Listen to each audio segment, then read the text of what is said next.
You do not arrive the way other children arrive.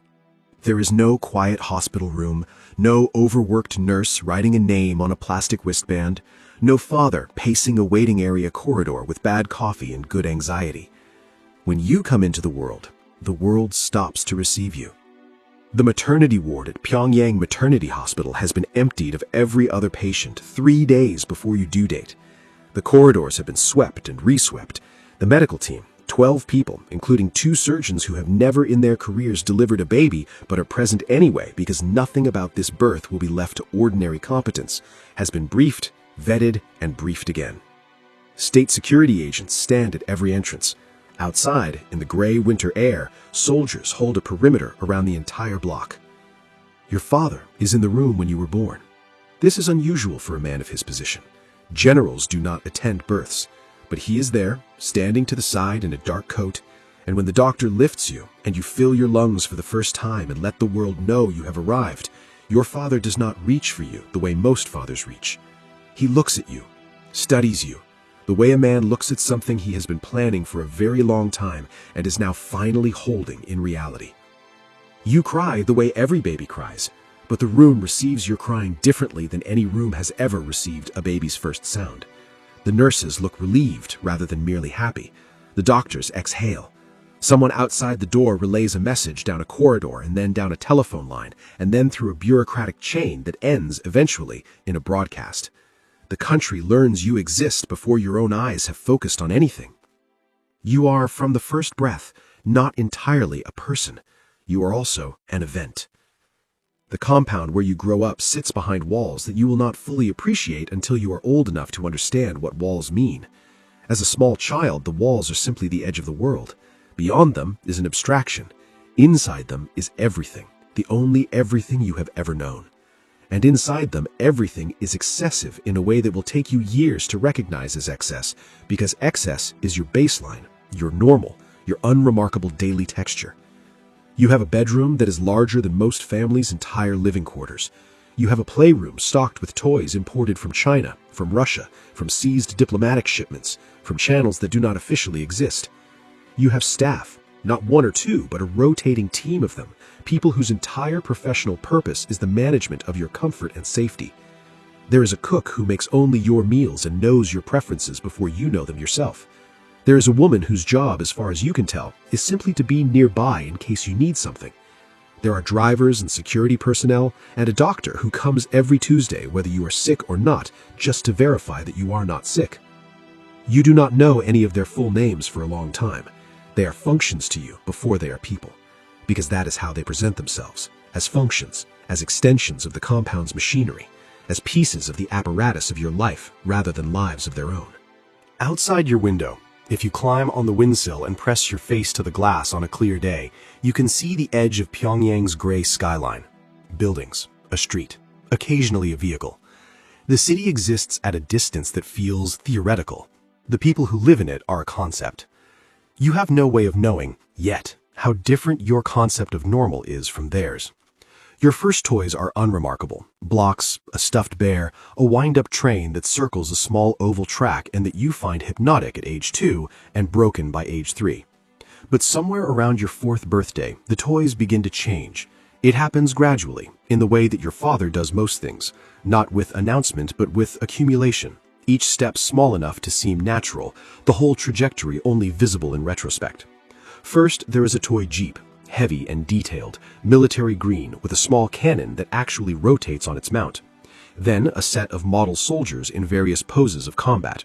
Then a plastic missile launcher, the length of your forearm, with a button on the side that makes a sound when you press it, a low electronic whomp that is supposed to approximate a launch. You press that button approximately 9,000 times in the first week.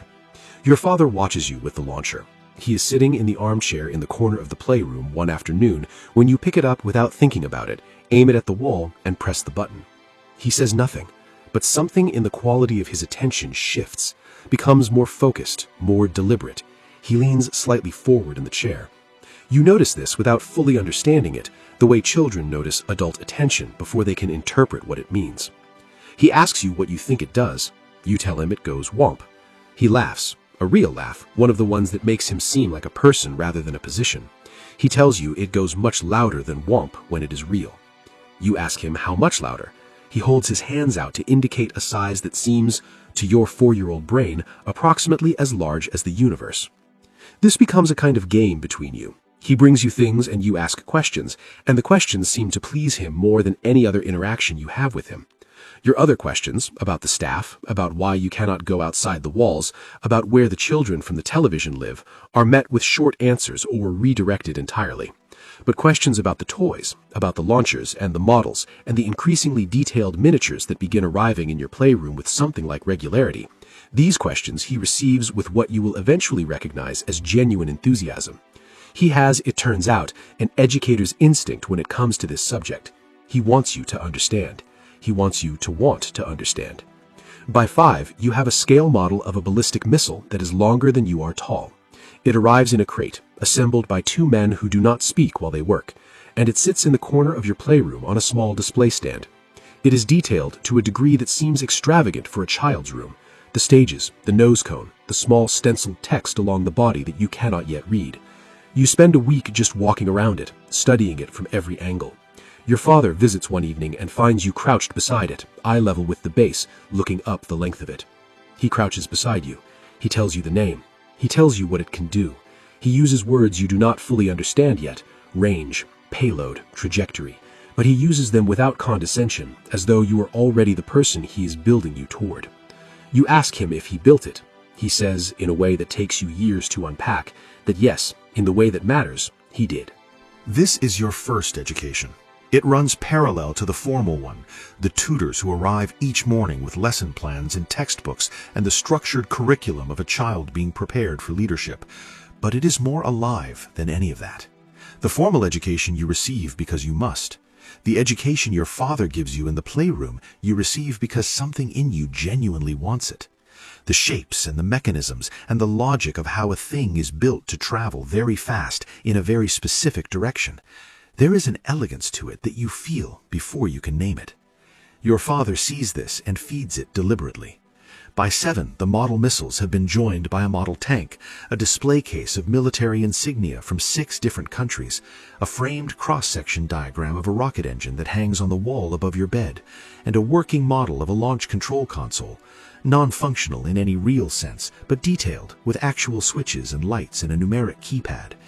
You sit at this console and run through sequences you have invented yourself. You log launches in a notebook. Imaginary launches, imaginary targets, imaginary trajectories, but calculated with the attentiveness of a child who is absorbed enough to take it seriously. Your father comes to the playroom one morning and finds the notebook.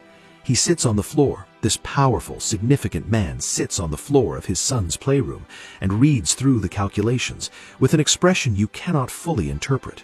Then he looks up at you and tells you that 2 of your trajectory calculations are wrong and shows you why, and corrects them with a pen and hands the notebook back.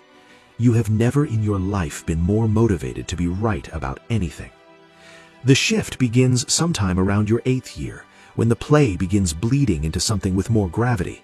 Your father starts taking you to briefings, not the important ones, not yet, but the technical ones, the sessions with the scientists and engineers who manage the missile program, where men with careful voices stand beside diagrams and discuss things in language that is still partly over your head, but less so every month.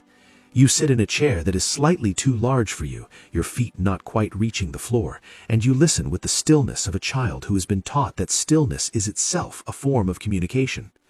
The scientists treat you with a particular kind of deference that is different from the deference of the household staff. The staff defers to your existence. The scientists defer to your potential. They explain things to you when your father indicates that you should be explained to. You ask questions and they answer them with a seriousness that makes you sit straighter. You begin to understand that the things in your playroom, the models, the cross-section diagrams, the console, are not metaphors for what is real. They are introductions to it. The real things exist. They are enormous. They are pointed at parts of the world your father considers it necessary to point things at, and the logic of why and how and in what direction is a language you are being immersed in the way children are immersed in a mother tongue, early, constantly, so that it becomes the architecture of thought rather than something laid on top of it. By 10, you know the difference between a short-range ballistic missile and an intercontinental one. You know the basics of guidance systems. You know the names of the generals who oversee the program and something of their professional histories. You understand, in a way that most adults in most countries never will, the precise nature of what deterrence means, not as a political abstraction, but as an engineering problem, a calculation of what a country must be willing to build and display in order to make the cost of attacking it too high for any adversary to accept. Your father explains this to you with the patience and care that other fathers reserve for teaching their children to ride a bicycle. This is the bicycle. This is the country's bicycle, and you will one day be the one keeping it upright. The real weapons come later, and they come in stages, and each stage feels like a door opening onto a room that is slightly colder and more serious than the last. The first real one is a handgun. You are 11. Your father places it on the table between you in the study. Unloaded, he tells you immediately, and shows you the empty chamber and makes you verify it yourself. And he talks about it the way he talks about the missiles. The mechanics, the purpose, the responsibility that a thing like this carries simply by existing in your hands. He does not give it to you to hold that first day. He lets you look at it. He lets the reality of it settle into you. You understand, sitting at that table, that this is different from the console in your playroom. The console was a model. The handgun on the table is a sentence with no hypothetical in it. The shooting range is underground, built into the compound's lower level in a way you never knew existed until the morning your father takes you down a corridor you have walked past your whole life and through a door that was always locked. The range is long and well lit and smells of something sharp and metallic and serious. There are targets at several distances. 2 security personnel are already there, standing at the margins with the professional stillness of men accustomed to waiting. Your father hands you the handgun. He stands behind you and guides your hands to the correct position and talks you through it. Stance, grip, breath, sight alignment, trigger pressure. With the same methodical patience that has characterized every lesson he has ever given you. You fire for the first time, and the sound is enormous, and your hands absorb the recoil, and the target at the near end of the range has a hole in it, slightly to the left of center. Your father tells you to adjust and fire again. You adjust. You fire again. Closer. He tells you to keep going. This becomes a regular thing. Every 2 weeks, sometimes more often if his schedule permits, the two of you go down to the range. There is no state business down there. There are no generals, no party officials, no performance of any kind. Just your father, standing slightly behind you, correcting your stance, commenting on your groupings, occasionally taking the weapon himself, and firing a sequence that you study with the same attention you bring to everything he shows you. You shoot pistols first, then a rifle that is too long for you at 11, but that you grow into over the following years. Then other things. A shotgun once, which he seems to find amusing to watch you manage. A submachine gun when you are 13 that he clears for you with the composed authority of a man who clears submachine guns for his children the way other fathers clear driving routes for new teen drivers. What the range gives you is not what you expected. You expected the thrill of the noise and the power, and that is real. Your body responds to it with an honesty it rarely delivers anywhere else. But what you did not expect is the stillness it demands. To shoot well, you must be completely present. There is no room in the act of aligning a sight and controlling a breath and managing a trigger for any of the performance that fills the rest of your life. The range is the only place in the compound where nothing is symbolic. The target is a target. The result is a result. The bullet either goes where you sent it or it does not, and no amount of being your father's son changes that outcome. You find this, quietly and without ever saying so, to be the most relief you have ever felt. By 15, your groupings are consistent enough that your father stops commenting on them and simply watches. By 16, you occasionally outshoot the security personnel on the longer rifle targets, which you pretend not to notice, but which produces, privately, a satisfaction so intense it surprises you. By 17, when your father occasionally invites a general or a senior official down to the range for what he frames as a demonstration, you understand that you are being displayed, that your competence here is part of the same communication strategy as the missiles, a message being sent about what the succession looks like. You shoot excellently on these occasions. You have learned to perform excellence as calmly as you perform everything else. But the real sessions, the ones without generals, continue. They are the part of your relationship with your father that feels most like a relationship and least like a curriculum. He loosens down there. Not entirely. He is never entirely loose. but enough that sometimes, between sessions, he talks to you about things that are not strategic, about the mechanics of a particular firearm he admires, about a shooting competition he attended once abroad before the political circumstances made abroad a difficult concept, about his own father occasionally in brief glimpses that close as quickly as they open. You collect these glimpses. You store them with the same attentiveness you bring to everything.